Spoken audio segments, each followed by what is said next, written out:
Hi. Welcome to Spoiler Lab. A man receives a box of toy soldiers as a gift from an unknown man. He thinks it's just a child's toy, but the soldiers come to life and turn the man's life into a real nightmare. Today we will recap the 2006 movie Nightmares and Dreamscapes, from the stories of Stephen King, Battleground. A man named Jason Renshaw is driving his car through Dallas at night, listening to music on his headphones. With a determined look, he pulls up to the gates of Morris, a company that makes children's toys, and stops. Meanwhile, the company's CEO, named Hans Morris, is staying late at work. He walks around the warehouse and looks fondly at his favorite toys. His particular attention is drawn to the figure of a spinning fairy on a stand. Morris looks at it with tenderness under the lamp. Jason pulls out his binoculars and looks for somebody in the glowing factory window. Then he looks at his watch and decides to wait a little longer. Hans Morris picks up the fairy figurine and takes it to his office on the top floor of the factory. He uses a special ID card to enter the office. As he approaches the window, Morris notices Jason's car and freezes. He turns his gaze to a framed photograph standing on the windowsill. It's a portrait of Morris's mother. The woman considers herself her son's main inspiration. It's as if Jason has been waiting for this very moment. He looks at Morris through the binoculars, finishes his coffee, and decides to act. Jason puts on his overshoes, gloves, and mask. He then collects his tranquilizer gun and gets out of the car. Meanwhile, the Morris factory security guard is watching soccer on TV. Suddenly he hears a duck quacking at the front door and decides to check the place out. Behind the see-through door on the entrance threshold of the building, the security guard notices a phone, the screen of which displays a message. It's a bomb. The text implies that it will explode in 10 seconds. The guard immediately opens the door with his keycard, picks up the dangerous phone and wants to throw it away. But outside, Jason is expecting the frightened man. He grabs the guard and drugs him to sleep. Then the intruder takes his victim's keys and walks through the open doors of the building. With the help of the surveillance cameras, Jason spots another guard. He then disables the cameras, removes his mask, and heads upstairs. In one of the corridors, the villain finds a second guard and incapacitates him with a sleeping dart. He tries to resist, but Jason skillfully dispatches him without showing his face. He then makes his way to Morris' office and uses the security card to get inside. A frightened Hans Morris immediately jumps up from his chair. Jason slowly advances toward him out of the darkness, and Morris begins to cry and wring his hands helplessly. Jason walks closer to the director and gets rid of him with several shots from his gun. Morris falls into his chair and passes away. Jason then notices the plethora of toys on the shelves in the office. He walks around the desk, checks Morris's pulse, and then looks at his mother's photo. His attention is drawn to the unusual caption on the portrait. Then Jason notices the little wind-up fairy, looks at it in a tender way, and puts it in his pocket. The next scene shows Jason aboard a plane to San Francisco. Listening to music on his headphones and chewing gum, the man sends his employer a message: watch the news, transfer the money. It turns out that Jason is a hitman for hire. The man's message is read by his traveling companion on the plane. She touches Jason on the shoulder and asks him for some gum. The man takes the gum out of his bag and reveals the figure of the wind-up fairy. The traveling companion notices the fairy and seems to draw some conclusions. At the San Francisco airport, Jason sees a news report about the death of world-famous toy manufacturer Hans Morris. According to the police, it is the work of a contract killer. Jason then continues on his way to the airport exit. On the escalator, he sees a girl with exactly the same toy that was in Morris' office. The toy doll looms right in front of Jason's face. The man then pulls up in a cab to his house. There is another Morris toy on the concierge desk. This annoys Jason. He enters the elevator and goes up to his 40th floor. In the elevator, Jason finally removes his headphones and exhales quietly. Once inside his posh apartment, the man begins to feel even more comfortable. He picks up his wind-up rubber duck and admires the view out the window. Then Jason takes a shower with the duck, gets dressed, and puts the wind-up fairy in his locker with the rest of his trophies, which Jason has more than a dozen of. Then he checks his mail. His employer writes that he has already wired the money for Morris, and offers a similar job in London. But Jason is not ready for a new trip yet. He needs to rest. In the evening, the man wakes up on the couch in an uncomfortable position and looks at the footage from the camera above the front door. It turns out that the concierge girl came by and brought a small package by the door. Jason is surprised, because he wasn't expecting any packages from anyone. However, he opens the door and takes the box. The man takes the package into the kitchen and places it on the table. Attached to the box is a note with Jason's name, his address, and Morris's mother's signature. The man begins to gingerly open the package, cutting through the string and wrapping paper with a knife. Inside is a set of toy soldiers, 20 infantrymen, 3 helicopters, lieutenants, paramedics, several jeeps, and 1 howitzer. The set is produced by the Morris Children's Toy Company. There is a surprise inside sticker on the back of the box, but Jason doesn't notice it.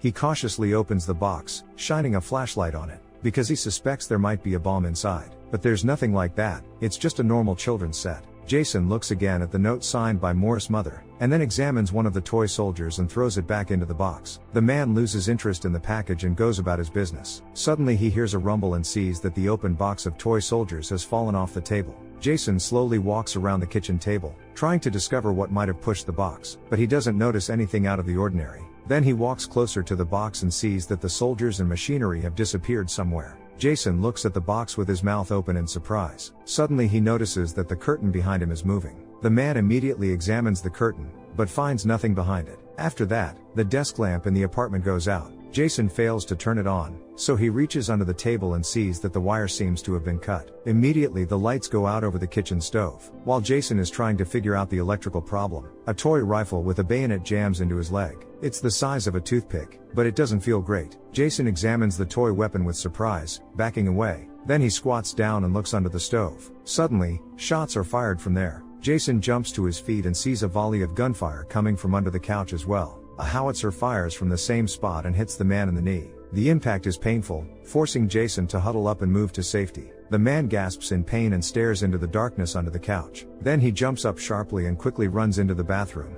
closing the door behind him. There Jason examines his wounds. The howitzer shell tore his pants and left a deep abrasion on his knee. The rifle bullets pierced the skin on his face. It wasn't too serious, but it wasn't pleasant either. He takes another look at the rifle and bayonet and throws it away angrily. Then the man takes a small mirror, sits on a chair by the bathroom exit, and cautiously opens the door to assess the situation. The sounds of gunfire are heard quite loud in the room. Jason sees that the bullets are hitting the light bulbs in the ceiling, making the room much darker. A howitzer shell hits a table lamp and it bursts into flames. This infuriates Jason. The shooting stops for a few seconds, but apparently the soldiers immediately notice Jason from behind the half-open door and start aiming at him. A howitzer shell hits its target and shatters the mirror in the man's hands. Jason shuts the door in anger. He then pulls the shards of glass from his neck and face and goes to the bedroom next to the bathroom. Here he takes his gun from the nightstand, loads it, and decisively walks out of the bathroom, opening fire on his adversary under the couch. The man deftly dodges a howitzer projectile flying into his stomach and runs behind the bar. He drinks some whiskey to come to terms with what's going on and pulls a machine gun from a cabinet. The man fires under the couch, knocking the unnecessary furniture away from it. The enemy fire immediately stops. Jason goes around the couch, throws all the cushions off the couch, and fires at it from above, letting out a triumphant yell. The man then turns the couch over and stares in amazement at the pile of toy soldiers. Not all of them suffered. Most of them find the strength to get up. They quickly get the equipment in order and leave. Orderlies take care of the wounded. A few of the soldiers stay behind to cover the retreat, but Jason becomes fed up with it and steps on the soldiers with his foot. The others open fire on the man, but he quickly disarms his opponents with a few pistol shots. Suddenly, on the other side of the room, strange noises are heard from under the nightstand. Within seconds, 3 helicopters fly out of there. All of them rush toward Jason and open fire. The man manages to duck, and the shells blow apart some of his kitchen.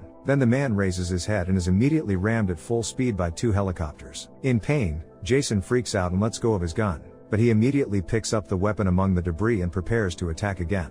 One of the helicopters circles around the room and approaches his opponent from the side of the pool. Jason tries to shoot back and actually hits one of the helicopters, but the second continues to pursue him, opening fire. Jason has no choice but to hide again in the bathroom behind the closed door. Here the man tries to calm his trembling and rinse his wounds, groaning in pain. The arm that is notably injured has to be bandaged. Afterwards, Jason slowly walks to the door and listens to the silence in the room. He relaxes a little, but then a loud bang goes off, and a projectile makes a big hole in the door. A helicopter immediately flies into it. The soldiers don't find the enemy in the bathroom right away. Jason takes advantage of this and throws a towel over the helicopter, tosses it on the floor and starts stomping on it as hard as he can. At that moment, another surviving helicopter flies into the bathroom and opens fire. Jason scares him off with a pistol shot, and the helicopter flies away. The man tracks the enemy through the hole in the door, and then returns to the helicopter in the towel. There is still some movement going on there. Then Jason shakes the contents of the towel down the toilet and flushes it. With the towel he plugs the hole in the door, but there's still a rustling sound in the toilet bowl, so Jason flushes again,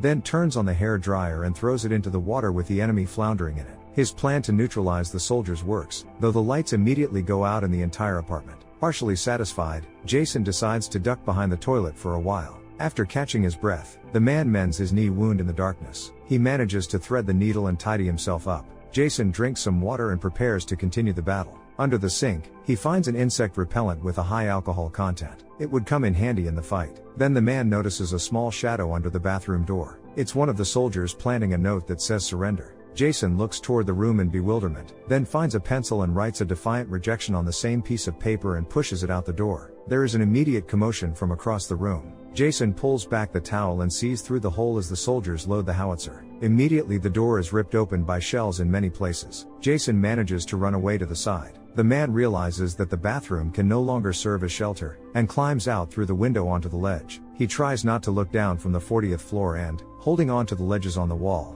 makes his way around the building. A helicopter flies out of the bathroom window into the open looking for the enemy, but Jason has yet to notice it. The man is forced to walk along a narrow beam to climb through another window of his apartment. Jason exercises extreme caution, but the helicopter crew has already spotted him. The helicopter ascends to Jason's head and shoots into his ear. The man screams, clutching the wound, but miraculously holds on to the beam. He decides to crouch down for stability. The helicopter moves away, but the shooter soon runs out of ammunition. Taking advantage of the delay, Jason shoots at the helicopter and it catches fire, but keeps flying. The man tries to shoot again, but runs out of ammo as well. The helicopter explodes just inches from Jason's feet. The man tries to catch his breath by hugging the ledge, abandons the useless gun, and cautiously continues on his way. His wounded ear keeps bothering him. Besides, Jason cannot afford to make any noise so as not to give away his movement to the remaining adversaries in the apartment. At the end of his walk, the man nearly falls down, but still manages to land silently on his balcony. Jason peeks into the apartment and sees the remaining soldiers cheering each other on before another battle. They are ready to go all the way, and they still have the howitzer. After assessing the situation, Jason notices a fire extinguisher on the balcony and the rubber duck. A new plan of action matures in his mind. As a distraction, he winds the duck and throws it into the pool. Hearing it quack, the soldiers leave their position and go on a reconnaissance mission. Jason takes advantage of his enemy's confusion by going around them from behind and spraying them with foam from the fire extinguisher. The soldiers still run to the howitzer and try to load it. Then a machine gunner pulls out from the other side of the room and opens fire on Jason. The man pulls out the insect repellent and a lighter in the meantime. But because of the gunfire, Jason can't concentrate and flick the lighter. The determined gunman smashes Jason's trophy cabinet in the process. Finally, the lighter goes off, the man starts spraying insect repellent, and succeeds in making a homemade flamethrower. He now has a distinct advantage over the soldiers and quickly dispatches them with a wild scream. After that, the frenzied man grabs a knife and finishes them off. But then the howitzer shoots again. The shell tears apart Jason's favorite duck. The foam of the fire extinguisher dissipates, and the man spots another group of soldiers. During their confusion, Jason moves a heavy box over them and strikes. At this point, the soldiers are definitely done for. The wounded Jason gathers all his opponents into a pile and plays with their mangled equipment half lying down. Then he disassembles the weapons for parts, counts all the soldiers and dispatches them in the garbage disposal. Exhausted but satisfied with himself, Jason goes to rest. The man somehow mends his wounds, changes into his bathrobe and decides to have a beer. Then he undresses and dives into his huge pool to finally relax. He swims further and further and is about to dive in, but then he hears a suspicious rustle.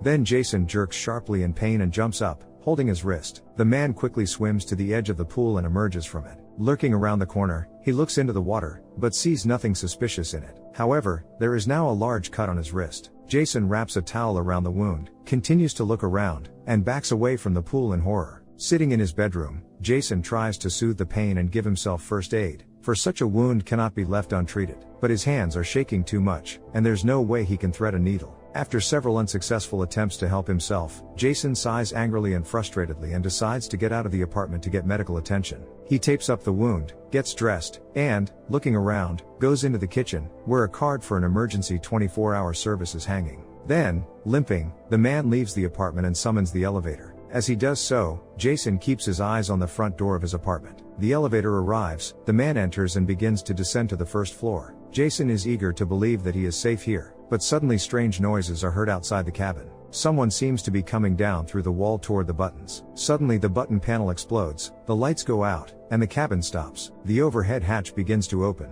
A toy soldier from the same toy set enters the cabin through it, but Jason hasn't seen him before. The man illuminates the cabin with a flashlight, but is unable to locate the enemy. He is stronger and faster than the usual toy soldier and wounds Jason in the leg and then in the other wrist. The man moans in pain and tries to bandage the wounds. He then looks closely at the broken elevator button panel and finally sees his adversary. It turns out to be a hardcore special forces soldier. The enemies peer into each other's eyes in the flickering light, and Jason realizes that the commando is very determined. The man observes as the enemy makes his way to the top, while he himself tries to tighten his wounds with a belt. Suddenly the commando opens fire, but Jason manages to dodge his shots. The man then opens the hatch and, with a great effort, climbs out. Jason feels awful, his body almost disobeying him. He lies down on top of the cabin and, taking a break, decides to look around. Since the man's apartment is on the 40th floor and the elevator got stuck almost immediately, Jason realizes that jumping down is not an option. While the man is on his knees, the commando shoots him in the heel. Jason screams in pain, rolls over onto his back, and removes his boot. There's a small wound on his foot. Jason notices that the commando has armed himself with a knife and has climbed to the top beam.